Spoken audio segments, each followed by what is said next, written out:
Hey everyone, Jimmy here from Geek Battalion Vets bringing you another installment of our QRF series. Today's topic is my long-awaited, no-holds-barred review of Blizzard's Diablo IV. A few housekeeping notes to hit on before we get started. First, I cannot express my gratitude enough for all the likes, comments, shares, and follows on all of our social media platforms. We just recently hit over 360 follows on Instagram, and our other platforms are gaining traction as well. The battalion is growing more and more each day with no end in sight. So a heartfelt thank you from me. I love reading what everyone has to say, even those that say, "I'll see you next Tuesday." Looking at you, Scooter. It truly is awesome to have such an amazing fan base able to give as much as it gets. If you'd like to be a part of the battalion, you can follow us on your favorite social media platform by searching for Geek BN Vets, that's Geek Bravo November Vets, or you can send us a direct line at geekbattalionvets@gmail.com. Second, we have some new merchandise available for purchase. Duncan has been churning out new designs left and right, taking inspiration from Breaking Bad, Ninja Turtles, my personal favorite, our new logo, shout out to Franzastic, Mandalorian, and many others. We have t-shirts, stickers, mugs, flags, and many other ways to show your allegiance to the battalion. Head on over to geekbattalionvets.threadless.com to get your hands on your very own merch and help support your favorite podcast. Third, do you enjoy Legos? Do your kids enjoy Legos? Well, if so, be sure to check out Nebraska's largest Lego convention of the year, Brick Days, November 18th and 19th at the Lancaster Event Center in Lincoln, Nebraska. There will be custom creations from the Lincoln Omaha Lego User Group and Iowa Lego User Group. Vendors from across the Midwest will be selling Lego sets that are current, retired, and hard to find.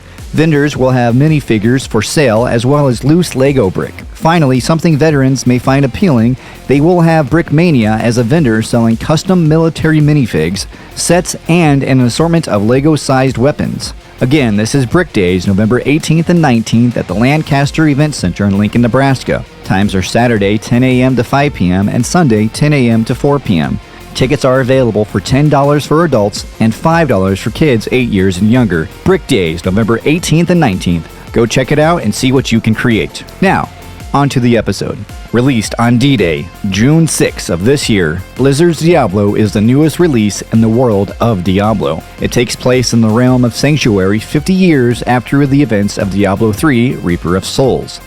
Sanctuary is a land overrun by demons, werewolves, vampires, and all sorts of other evils. Playing as the protagonist of the campaign, your mission is to stop the demon antagonist Lilith. She is the daughter of one of the prime evils, Mephisto, who is the Lord of Hatred. Mephisto's brothers include Diablo, Lord of Terror, who we've met and defeated a few times in the previous Diablos, and Baal, Lord of Destruction, who made his first appearance in the expansion to Diablo II, aptly titled Lord of Destruction. In the Diablo family tree, Lilith is towards the bottom of the power hierarchy, but is still a considerable threat to the world of Sanctuary. Lilith is commonly known as the Queen of the Succubi and has horns on the side of her head and large wings. As with most other video games when it comes to female characters, she is well endowed and sinisterly seductive, as one would expect with a succubus. The game starts with a cutscene of her being unlocked by 3 adventurers looking for treasure and end up inadvertently setting her loose upon Sanctuary with a ritualistic blood sacrifice. As is a common thread through all Diablo games, the lust for treasure and riches leads to the release of a terrible plight on the land. Maybe people should stop being so greedy and these demons might stay locked up. Eh? Anyone? Bueller? Yeah, I digress. Anyway, Diablo IV takes a left turn in game world mechanics from other previous versions and embraces an open world, go anywhere concept rather than the traditional linear progression we've seen in the past. And it must be played online.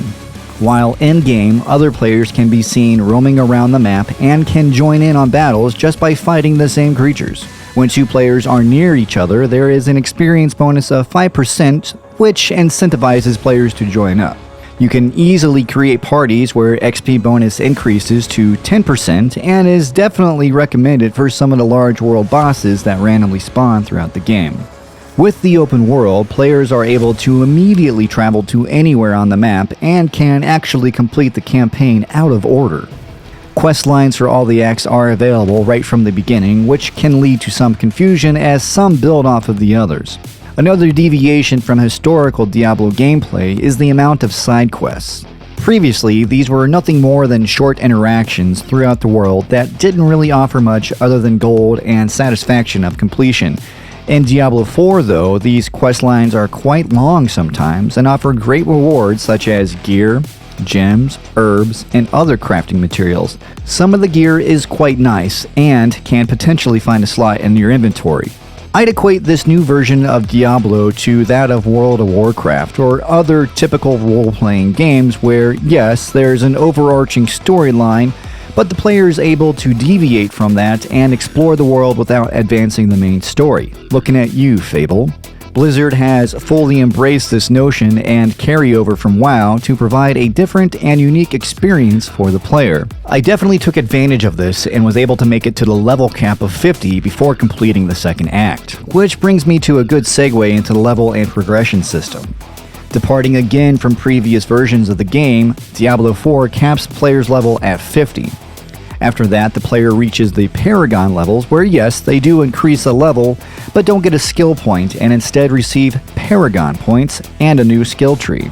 This new tree unlocks damage increases and other similar skills and allows the player to boost attributes such as intelligence, willpower, and strength rather than unlock new abilities.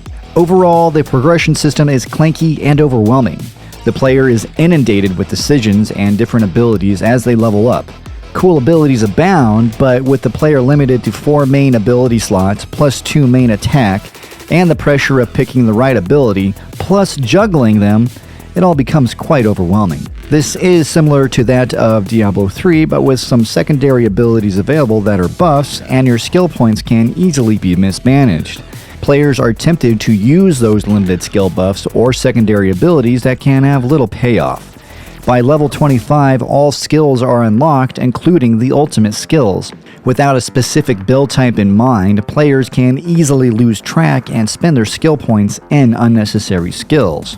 Playing as a necromancer, I felt a little off-put because if you want to use your skeletons and golem, both take a spell slot, basically leaving you with 2 main spell abilities and your 2 attack spells. So while you have these awesome abilities, you can't use them or take advantage of them because of build decisions. Now you do have the option to not summon minions and are able to utilize more of the skill tree. It just seemed counter to what a necromancer was. I'd like to see the Necro's summon ability to be a natural skill not requiring a spell slot, as it's what necromancers are known for. With that said, committing to a build and sacrificing other spells is a Diablo staple, but this time it feels like the players are hamstringed or forced into decisions and must spend their limited amount of skill points on skills that don't necessarily add much to the build. Speaking of skill points, the player gets a maximum of 58 total to use wisely or unwisely in my case. Players get 48 just from leveling up and an additional 10 by increasing renown throughout the realm. Actual level cap though is the traditional 100, but again, you only get 50 initial points to use to put into skills. One last thing to mention here on skill points is that you can buy them back for a fee, so you're not committed to a build. If things aren't working out, just buy them back and start over. The progression system, while interesting, does have its drawbacks. Once I decided on a path, those were my skills for the entirety of the game. Combat became repetitive and was a bore at times. I almost fell asleep. Boss battles had little to no weight in the game, and the character relationships didn't land like they did in the past. I remember meeting Tyrael in Diablo II and falling immediately into his character arc. His battle against Tal Rasha and the players subsequently freeing him really added to some great payoffs in the franchise. So for me, character development didn't really land. Now, Blizzard took another departure from past games and really limited the amount of cinematics. I loved the cinematics of Diablo 2 and 3. They were the payoffs for the hours of grinding through the swamps and deserts of the game. In Diablo 4, cinematics are rare, and instead the player is put through weird and forced conversations that are from the normal top-down view of the game. Some of these conversations force the player to interact with objects to further them along and feels off-putting, and instead of driving the immersion, it actually takes the player out of the game. Some conversations were clunky, and it felt like a monkey fucking a football. They just didn't make sense and were one-liners that just took away from the game and were aggravating. I will say though that when there was a cinematic, they looked phenomenal. The artists and game developers nailed the look and feel of a person. Uncanny Valley is still present, which is where things look almost human-like, but we're able to easily tell that it's not. However, it's getting better. The lighting and environments are stellar and capture the dark and mysterious world of Diablo perfectly. Along those lines, game graphics are well done, providing a more polished version of Diablo 3, which is what this game is at its core and feels like in the end. Just a dressed up version of Diablo 3 with some new progression systems, but the same game mechanics overall. One of the features that I really like is the map system itself, which allows for navigation points to be put onto the map. These points guide the player around the massive world and provide the ability to teleport to any discovered waypoint in the realm. Players can additionally use the emote wheel and teleport out of dungeons to either the start of the dungeon or to any town with a waypoint, saving some substantial amount of time. A big change in the game as well is the need to no longer identify legendary items using the Book of Cain like in Diablo 3, but instead the items are automatically identified. The items too can be upgraded, which adds minor benefits to the buffs and base damages they already provide. These upgrades can be done up to 4 times but do require gold and crafting materials, some of which can't be found until the player defeats the main campaign and then upgrades the difficulty to Tier 3, otherwise known as Torment. A nice carryover from Diablo 3 is the ability to salvage items and receive crafting materials from them. If you salvage a legendary item at the Occultist, you can then actually extract its essence and then apply that to any other items as necessary. Some essences benefit differently, such as attack, defense, or utility, and can be only applied to certain items, i.e. jewelry or helms. Another nice change is the ability to unsocket gems or skills for no fee. Many times in Diablo games of the past, once you socket an item, it is stuck there forever, or can be unsocketed for a pricey fee. That is gone in this version, except for a few rare gems, and is an enjoyable feature. Items can be transmogrified for free, or in layman's terms, given a new skin as long as you have that current skin unlocked, which can be done by salvaging items. Something I would like to see changed in the items shop though is that the items that vendors sell are generally garbage and overpriced. This is a continuation even from the original Diablo. I'd like to see a game version where the vendor items are actually better than what is available on random drops. As for now, I rarely look at what the vendors sell and just grind for legendary or rare item drops, which I can then upgrade.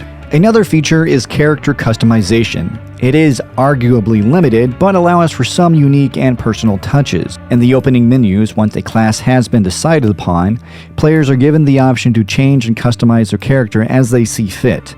These choices include gender, hair color, skin complexion, tattoos, and body type, just to name a few. Players could easily spend a large amount of time customizing their personal character and achieving that perfect look. I say it is limited in choices as Diablo Immortal offers more character customization choices, but at least the options are there. Like other Diablos before it, the player can choose between several different class types, such as rogues, which are great at ranged and melee combat with highly adaptable skills, barbarians, the melee specialists dealing high damage and able to take a hit, the tanks if you will. My personal favorite, the necromancer, a purveyor of the macabre specializing in undead magic able to summon skeletons and golems to fight by his side, high damage but low armor. Then there's the sorcerer, specializing in ranged attack spells with great area of effect abilities. And last we have the druid, which are able to shapeshift into a werebear or werewolf. Strong single target damage with good area of effect spells, which is a good all-arounder. This game marked a departure in character selection for me. I played the beta release back in May and played as my typical barbarian. I love to hack and slash and have played as the barbarian in pretty much every version of Diablo since its release, but unfortunately, the barbarian was extremely weak in this version. Even maxed out at level 25, which is what the beta was capped at, and with full legendary armor giving great buffs to armor, damage, and healing, the barbarian just couldn't cut it. I remember one boss fight in a dungeon against a particular spider that took me about 30 attempts to clear. Many times just walking around through the world and mobs of baddies would attack, my barb would get annihilated, thus further increasing the frustration. A class that is unable to take on basic mobs leads only to a disappointing player experience and could turn a player off from the game completely. To say I was frustrated with the state of the barb was an understatement. To take a class that has historically been able to take and deal damage with little to no concern and turn them into a wet paper bag blowing just the slightest hint of air as damage was such an injustice to the class. To be honest, this was almost a deal breaker for Diablo IV for me. As I said earlier, barbs have been a staple in my Diablo gameplay since the beginning, and to have it be so underpowered definitely left a bad taste in my mouth. Blizzard has since put out a patch and buffed the class, but it is still extremely weak and consistently avoided in the game. With the disappointment of the barb class still fresh on my mind, I switched to the Necromancer. In Diablo 3, the Necro was only available with the expansion, which I opted not to purchase, because the barb was doing just fine. But I had to make a new choice if I wanted to progress through the game without losing my mind over one battle. I did some research and kept hearing about how powerful the Necro was. I'd see it over and over in forums, and through discussions with friends, found out that the Necro was stacked and was the class to play. I've always enjoyed the idea of Necros, but never really gave them a fair shake. Other than that time I hacked a character build I played in Diablo 2 where I had over 300 skeletal warriors, and even on the hardest difficulties took out Diablo in seconds. I did play the sorcerer class in Diablo 3 and had fun with the ranged spell attacks, but the heart wants what the heart wants, and I went with the barb. I couldn't do it this time. With the rogue, druid, and sorcerer classes not tripping my trigger, I pulled it on the Necro. Holy cow, what a difference in player experience. The amount of damage the Necro is able to dish out is quite incredible. I opted to build mine towards ranged spell attacks and letting my minions do the brunt of the work. My main method is to use Corpse Explosion, which deals heavy damage and creates a pool of blight, which is basically like poison damage over time, and just destroys mobs and single targets alike. I went back to the spider that gave me such a terrible time with the barb, and took it down the first time with little to no effort. What a stark contrast between classes. Admittedly, the barb does take a little more skill as you have to dash and dodge and duck and dive a bit more, but even when done successfully, the hits just didn't hit. Playing as a Necro was a breath of fresh air and allowed me to complete the game easily, but with some challenge, and led to an overall enjoyable play experience. As with many games of today, the game unsurprisingly offers a Battle Pass option, which provides cosmetic and unique items as the player progresses through the 90 tiers. Additionally, the game does have microtransactions, which are quite overpriced for some of the items received. But if that's your jam, who am I to tell you not to give Blizzard your money? At the end of the day, Diablo IV is a new take on the RPG style of game with its open world concept and non-linear storyline progression. I can't complain too much because I love the franchise of Diablo, and it's a new entry into that franchise. I do like the smooth play style and the graphics are a huge plus, but I didn't like getting hamstringed on skill usage and the poor showing of the Barbarian. The current season for the game is called the Season of the Malignant and will end on October 17th, lasting 17 weeks total. So get your characters leveled now, as Season 2, Season of the Blood, is just around the corner. Blizzard has suggested that the next season will be massive and take up to 4 hours of reveal streams to see it all. Blizzard has stated that Season 1 was intentionally short and the future seasons will be considerably longer with new content every 3 months. Expansion details are limited, but if I know Blizzard, they're not going to shy away from a paid expansion. Expect something to come along that will make it hard for your hard-earned money to stay in your wallet. I, for one, being a fan of the game, can already feel the money burning a hole through my pocket. Overall, I would say that Diablo IV gets a solid rating of 8 out of 10 from me, and I look forward to playing other classes and seasons as time permits. I hope you enjoyed this QRF and deep dive into the world of Diablo IV. I love this franchise, and it holds a place near and dear to my heart. If you did like it or think I got something wrong, or maybe I missed something glaring, please let us know. You can do so by sending us a message on any one of our social media platforms. You can find us at GeekBNVets, that's Geek Bravo November Vets, or you can email us at geekbattalionvets@gmail.com. Be sure to check out our full line of merch at geekbattalionvets.threadless.com and get your hands on your own swag to support your favorite podcast. Also, please give this podcast a rating. 5 stars or nothing else will suffice. But again, please give us that rating as it really helps us grow the channel. Thank you again for joining me. I've been Jimmy of Geek Battalion Vets, and may you return to darkness. Geek Battalion out.